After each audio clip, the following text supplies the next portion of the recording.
The emptiness hit me first. Where my mahogany desk had sat for 8 years, there was nothing but carpet indentations and a few stray paper clips. My diplomas were gone from the walls. The client appreciation plaques I'd earned over 22 years had vanished. Even my coffee mug was missing. My name is Ryan Pierce, I'm 49 years old, and 4 months ago I had what doctors politely call a cardiac event. What I call it is a wake-up call that nearly killed me. But standing in what used to be my office, holding the medical clearance that said I was fit to return to full duty, I realized something else might kill me first. My nameplate lay in the trash can by what used to be my doorway. Ryan Pierce, Senior Investment Advisor, peeked out from under crumpled sandwich wrappers. The Navy taught me a lot of things, but the most important was this. When you're under attack, you don't panic. You assess, you plan, and you execute. Standing there looking at 22 years of my professional life reduced to carpet. Marks, I felt that old military training kick in. Ryan, welcome back! Jason Crawford's voice boomed behind me. Our CEO stood there with Michelle from HR, both wearing smiles that didn't reach their eyes. Jason was 42, Harvard MBA, and had been running the firm for 3 years like he was trying to win some efficiency contest. Looking good, he continued. How's the ticker? The ticker's fine, I said, patting my chest. Doctor cleared me for everything. Where's my office? Jason cleared his throat. Right.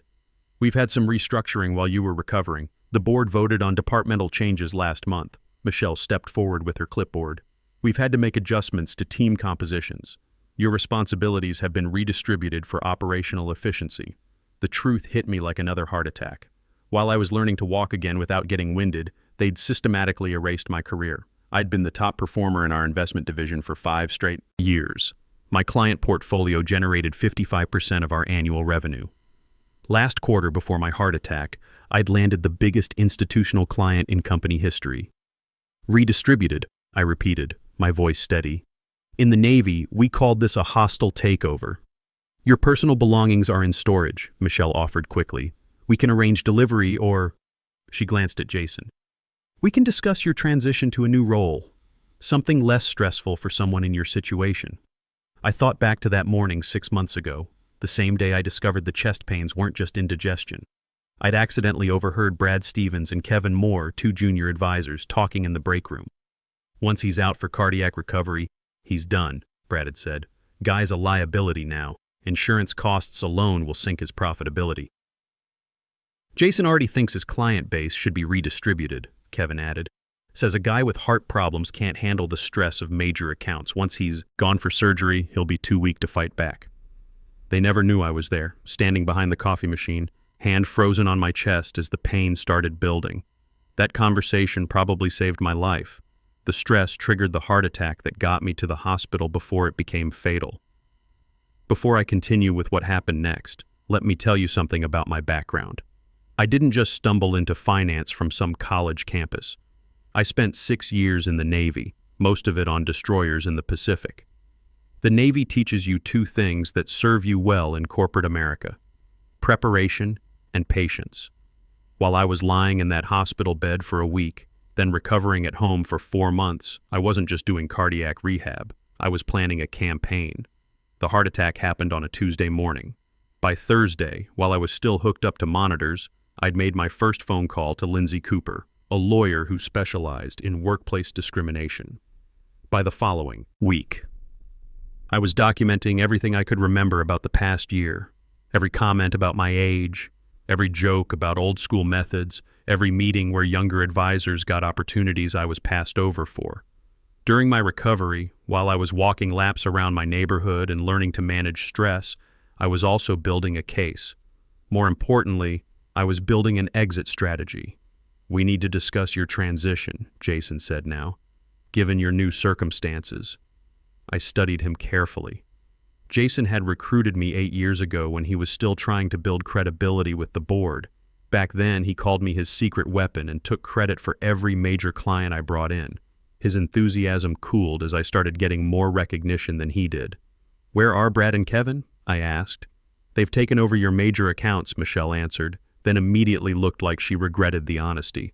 Temporarily, for continuity. I see. And has anyone informed my clients about this change? Jason shifted his weight. We sent standard notifications. Most have been understanding about the transition. Most? He cleared his throat. There have been some questions, but change always requires an adjustment period. The elevator opened and Shane Foster stepped out. At 55, Shane had been my mentor when I started here. He'd taught me everything about relationship-based investing. When he saw me, he stopped cold. Ryan, we weren't expecting you until next week. My medical leave ended yesterday, I replied. I emailed last week to confirm. Shane's smile tightened. Must have missed that. How's recovery treating you? Wonderfully. I'm cleared for full duty. I looked pointedly at my empty office space. Unlike my career, apparently. Shane chuckled, but his eyes stayed cold. Nobody's saying your career isn't important. We simply made necessary adjustments while you focused on your health. Health adjustments, I repeated. You mean exercising my legally protected right to medical leave while recovering from a heart attack? Michelle stepped forward, sensing danger. Perhaps we should continue this in the conference room. What I'd like, I said quietly, is an explanation of how 4 months of medical leave resulted in the complete elimination of my position. The three exchanged glances. Jason sighed like he was dealing with a difficult child. Look, Ryan, business doesn't stop for personal health crises. The market shifted. Client needs evolved. Brad and Kevin showed initiative covering your absence, and they've built strong relationships with your clients. Here's what they didn't understand about my Navy background. When you're on a destroyer and something goes wrong, engine failure, storm, hostile contact, you don't just react. You've already run through every possible scenario in your head 100 times. You've planned for contingencies they haven't even thought of yet. I'd been planning for this exact conversation since that day in the break room, 6 months ago. The board feels, I interrupted. When did the board meet to discuss restructuring my department? 8 weeks ago, Michelle answered automatically, then realized her mistake. 8 weeks after my heart attack, when I was still learning to climb stairs without oxygen support, when they thought I was too weak to notice or respond. That timing wasn't coincidental. It was calculated. And was anyone going to inform me before I showed up today? We plan to call this week, Michelle said quickly, to discuss transition options. We have several paths that might better accommodate your condition. My condition, I echoed. You mean having survived a heart attack? Medical events change priorities, Jason said with fake sympathy. The stress of this position, the travel, the client emergencies at all hours, those don't align with cardiac recovery. We're looking out for your health. During my recovery, I'd spent a lot of time thinking about that phrase, looking out for my health. It's amazing how corporate speak can make discrimination sound like a favor. In the Navy, we had a different term for it: mutiny. The law prohibits age and disability discrimination, I said finally. Jason's smile turned cold. Nobody's discriminating. This is a business decision based on operational needs and risk management. We're offering alternative positions within the organization. I looked at the three of them and understood with perfect clarity what had happened. They'd planned this from the moment the ambulance took me to the hospital. They waited until I was vulnerable, recovering, adjusting to life with a heart condition, to dismantle everything I'd built. I'd like to review the specifics of any new position, I said. Do you have a formal offer? Relief washed over their faces. They thought I was capitulating. In military terms, they thought I was surrendering. Jason nodded to Michelle, who produced a folder with practiced efficiency. All the details are here, she said. Senior, consultant role. Take your time reviewing. I opened the folder, scanning the document inside. The compensation was worse than I'd anticipated. A 60% reduction from my previous salary, minimal benefits, and a 6-month probationary period like I was fresh out of college. The job description was equally insulting. Advisory support functions, limited client interaction, flexible schedule to accommodate health limitations. They'd essentially created a position for someone they expected to die soon. This is quite a change, I said, continuing to read. And if I decline this generous offer? The temperature in the room dropped several degrees. Then we'd process your separation, Jason said carefully. Standard severance, 2 weeks per company policy for voluntary departures. I nodded slowly, then reached for the manila envelope I'd brought. Before I respond, I'd like to share some information with you. The confident expressions began to falter. Michelle's clipboard slipped slightly in her hands. I slid out several documents, passing copies around like I was dealing cards. These are transcripts from recorded conversations between management discussing my medical leave and career prospects. Brad's face went pale as he scanned the first page. Kevin looked like he might throw up. Jason's expression stayed neutral, but his knuckles whitened as he gripped the papers. "Where did you get these?" Jason demanded, but his voice had lost its corporate smoothness. "Do you recognize your voice on page 2? I asked instead of answering. "Discussing how to ease out the cardiac risk without triggering a lawsuit? Or Shane, page 4, where you explain how insurance premiums make older employees with health conditions economically unsustainable?" Michelle was scanning the documents with increasing alarm. This doesn't look good." "It gets better," I said, pulling out another set of papers. "These are statements from 12 of my clients documenting how they were told I'd chosen to step back for health reasons and that I'd personally recommended Brad or Kevin as replacements. Interesting, since I was never consulted about any client reassignments." Shane finally found his voice. "This is absurd. Those clients are company assets. We have every right to reassign them for business continuity." "True," I agreed, "but fraudulently representing my intentions to clients is another matter, as is systematically dismantling an employee's career during protected medical leave. The Navy taught me something else. Timing is everything. Whether you're launching missiles or launching a counterattack, you wait for the perfect moment when your enemy is most exposed." "What exactly are you implying?" Jason demanded. "I'm stating facts. You orchestrated the elimination of my position while I was on protected leave. You made deliberate misrepresentations to my clients. You're now offering me a position with substantially reduced compensation as my only option." I paused, letting that sink in. Textbook age and disability discrimination with fraud thrown in. "You're threatening us," Kevin said, his voice tight. "I'm informing you. There's a difference." I reached into the envelope one final time and removed the last document. The paper seemed to glow under the conference room lights. I filed complaints with the Equal Employment Opportunity Commission and the State Insurance Board. They're investigating how health-related employment decisions align with your stated risk management policies. I slid the document across the table. "This is your copy." The blood drained from Jason's face faster than I'd ever seen color leave a person. "You went outside the company without trying to resolve this internally? Like you resolved my employment situation internally without my knowledge?" I stood up, gathering my papers with the same methodical precision I'd learned handling navigation charts on a destroyer bridge. "I'll leave you to discuss. I believe you have decisions to make. I'll be back tomorrow at 9 a.m. for your response." "Where are you going?" Jason demanded, panic creeping into his voice. "We're not finished here." "I am. For now."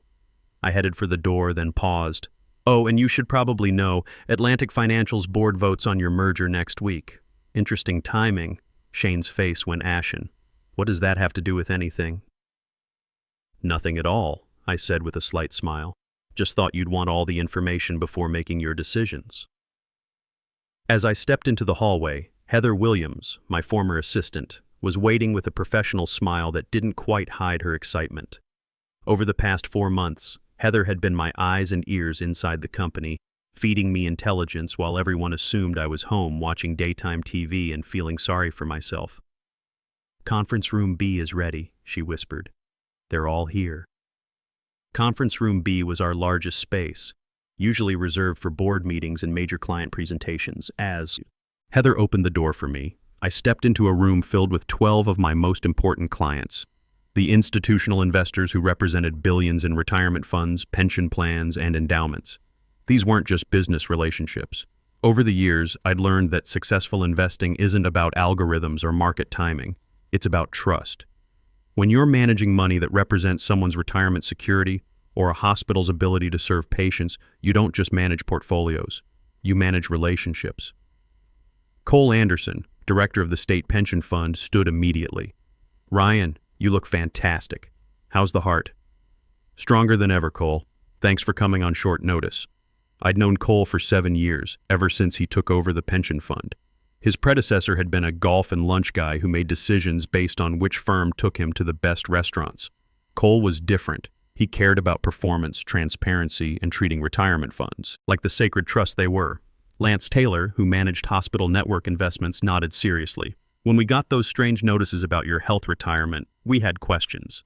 Your email yesterday clarified everything. Diana Palmer, representing the Teachers' Retirement Fund, cut straight to the point. So they really did it. Dismantled your entire operation while you were recovering from a heart attack. They did, I confirmed. Taking the seat Heather pulled out for me. Redistributed my clients, eliminated my office, and offered me a consulting role at 40% of my previous compensation. The murmurs around the table weren't just disapproval, they were anger. Teachers, state employees, hospital workers. These funds represented real people counting on their pensions. The trustees took that responsibility seriously, and they didn't appreciate being lied to. Zach Wilson, who managed state investments, shook his head. We figured something was off. You've never backed down from anything in the 8 years I've known you. When they told us you wanted to focus on your health, it didn't sound like the Ryan Pierce we know. That was exactly what I'd counted on. Relationship investing means people know your character, your work ethic, your values. When someone tries to lie about who you are, your clients notice. I wanted to meet directly because you deserve to know what happened. The firm told you I chose to step back for health reasons. That was never true. I nodded to Heather, who began distributing folders around the table. These contained documentation of what happened, a summary of my legal actions, and most importantly, an invitation. The room grew quiet as they opened their folders. Inside each was a comprehensive packet, medical records showing my complete cardiac clearance, transcripts of the discriminatory conversations, emails detailing the systematic dismantling of my position, and financial projections for a new venture. Pierce Capital Advisors, Cole read aloud from the business plan. You're starting your own firm? I am. Across the street, actually. Same relationship-focused approach you're used to, but without the corporate politics or age discrimination. Diana leaned forward, studying the documents. This is more than a new business announcement. Exactly. It's an opportunity to decide where you want your investments managed. Your contracts are with the firm, not with me personally. But if you choose to transfer your accounts, I gestured to the forms included in their packets. Lance raised an eyebrow as he reviewed the transfer authorizations. Everything's already approved. Registration completed last month. Compliance requirements met. Office space secured and equipped. My team is ready for seamless transitions. That got their attention. Your team? The door opened and Heather ushered in 4 people, my carefully recruited founding team. Each had been handpicked over the past 3 months, professionals who shared my philosophy about relationship-based investing. Meet Pierce Capital's senior staff, all regulatory approved and ready to serve. Over the next hour, I spoke individually with each client while they reviewed the comprehensive transfer packages. These relationships represented decades of built trust. Diana Palmer and I had worked together through the 2008 financial crisis, making conservative moves that protected teacher pensions when flashier firms lost billions. Cole Anderson had seen me turn down lucrative but questionable investments because they didn't align with the pension fund's long-term stability needs. Lance Taylor remembered when I'd personally flown to his hospital network's main facility to explain a complex investment strategy in person, spending an entire day with their board to ensure they understood every detail. These weren't just clients, they were partners in protecting the financial futures of teachers, state workers, hospital employees, and retirees. They'd trusted me with that responsibility for years, and now they had to decide whether that trust traveled with me or stayed with a company that had systematically discriminated against their advisor. One by one, each client signed their transfer authorization. The sound of pens on paper was like music. 12 signatures representing $2.3 billion in assets moving from my former employer to Pierce Capital Advisors. You understand this represents about 60% of their total managed assets? Cole pointed out as he signed. This will devastate them. My responsibility has always been to provide the best service to you and your beneficiaries, not to protect a company that discriminated against me because of my age and health condition. As clients filtered out, Diana Palmer stayed behind, studying the transfer documents one final time. Your timing is interesting. The merger they've been pursuing with Atlantic Financial. The vote is next week. What about it? I sit on Atlantic's board. When we learn about this client exodus and the discrimination complaints, she didn't need to finish the thought. The merger would collapse faster than a house of cards in a hurricane. Diana smiled as she gathered her papers. They thought they were getting rid of dead weight. Instead, they just lost the engine that was pulling their entire operation. After the room emptied, Heather approached with her tablet displaying local business news feeds. Word's already spreading. The financial district is smaller than people think. I looked at the leather portfolio containing 12 signed transfer authorizations representing $2.3 billion in assets. In military terms, this was what you'd call a decisive victory. But unlike military campaigns, business warfare has an aftermath that keeps paying dividends. Phase 2? Heather asked. Phase 2. The next morning, I stood in my new office across the street, watching chaos unfold through floor-to-ceiling windows. Pierce Capital Advisors occupied the entire 16th floor of a building that offered something my former employer's building didn't: a perfect view of their impending destruction.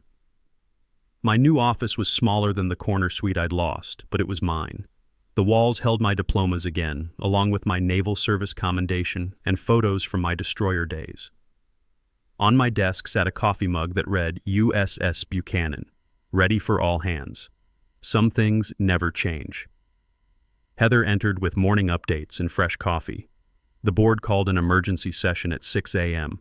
Jason, Brad, and Kevin have been placed on administrative leave pending investigation. Atlantic Financial officially withdrew from merger discussions an hour ago. Through the windows, I could see unusual activity across the street. Security guards were escorting people out with cardboard boxes, the universal symbol of corporate termination. Shane Foster was among them, looking older than his 55 years as he carried his belongings to the parking garage. Any word from the EEOC investigation, they're expediting the case. With this much documentation and the asset exodus as evidence of client confidence, they're treating it as a priority. Heather pulled up her tablet. 3 more institutional clients called this morning asking about transferring their accounts. The phone rang, another prospective client. I'd been fielding calls since 7 a.m. from investors who'd heard about Pierce Capital through industry networks. Word travels fast in the financial world, especially when it involves a spectacular corporate implosion. Pierce Capital Advisors, I answered. How can I help secure your financial future? The caller was representing a university endowment fund worth $800 million. They'd been clients of my former firm for 3 years, but had grown dissatisfied with the service after their original advisor, me, had supposedly stepped back for health reasons. Now that they knew the truth, they wanted to discuss transferring their account. After hanging up, I noticed a commotion across the street. Jason Crawford was leaving the building, not through the main entrance, but through the parking garage loading dock, the back exit usually reserved for maintenance crews. Even from 16 floors up, I could see the defeat in his posture. Heather laughed as she watched. He's avoiding the main lobby. Apparently, there are reporters waiting. Reporters? Business Journal wants a statement about the discrimination investigation. Channel 7 is calling it the Great Asset Migration. The story's gotten bigger than just our firm. They're framing it as an example of age discrimination in corporate America. That afternoon, my former colleague Brad Stevens called. I recognized his number but hadn't expected to hear from him directly. Ryan, we need to talk. I'm listening. This is insane. The entire firm is collapsing. Half the staff was laid off this morning. They're talking about bankruptcy proceedings. That's unfortunate. Look, what if we could work something out?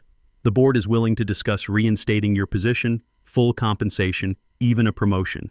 Senior Vice President of Client Relations. Your own team. Whatever you want.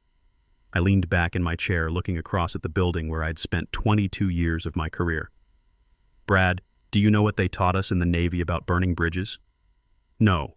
Sometimes you burn them to prevent the enemy from crossing. Sometimes you burn them to prevent yourself from retreating. I paused. I burned this bridge the day I filed those discrimination complaints. There's no going back, only forward. Ryan, be reasonable.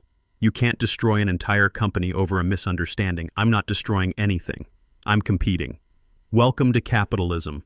2 weeks later, Pierce Capital Advisors had grown to $3.1 billion in managed assets. The university endowment had transferred, along with 2 additional pension funds and 3 corporate accounts. My staff had expanded to 8 people, all recruited from competitors who respected relationship-based investing over algorithmic trading. The local Business Journal ran a feature story titled, "From Heart Attack to Comeback: How Discrimination Fueled a Financial Empire." They interviewed several of my clients who spoke about loyalty, trust, and the value of experience in volatile markets. My former firm officially filed for Chapter 11 bankruptcy protection after Atlantic Financial's merger withdrawal created a liquidity crisis. Jason Crawford landed a job with a smaller firm in another state, a significant step down from CEO. Brad and Kevin were still looking for work in an industry where news travels fast and reputation matters. But the real victory wasn't their failure. It was my success. Every morning I walked into an office where my experience was valued, my health condition was irrelevant, and my judgment was trusted. My clients knew they were getting an advisor who understood that behind every investment decision were real people, counting on their retirement security. Standing at my window on a Friday afternoon, watching the sun set over the city, I thought about that conversation in the break room 6 months ago. Brad had said I'd be too weak to fight back after my heart attack. He was wrong about a lot of things, but especially about that. Age and experience aren't liabilities in this business. They're weapons. And sometimes, the best revenge isn't just proving people wrong. It's building something better right across the street from the ruins of their mistakes. They mistook my recovery time for weakness, but what they gave me was something far more dangerous. Time to think, plan, and build alliances while they celebrated their premature victory. In a world obsessed with youth and speed, they forgot the most important lesson. Experience teaches you that the best victories aren't won in a day. They're won by the person patient enough to wait for the perfect moment to strike.